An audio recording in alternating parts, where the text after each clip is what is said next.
నమస్తే న్యూస్ 24 తెలుగుకు స్వాగతం. వార్తలోని ముఖ్యాంశాలు చూద్దాం.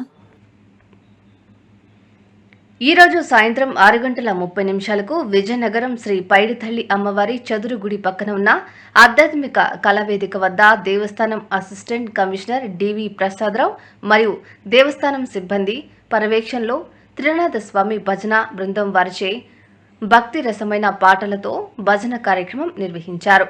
భక్తులు అధిక సంఖ్యలో పాల్గొని ఈ కార్యక్రమాన్ని జయప్రదం చేశారని నిర్వాహకులు ఆర్ సూర్యపాత్రు అన్నారు.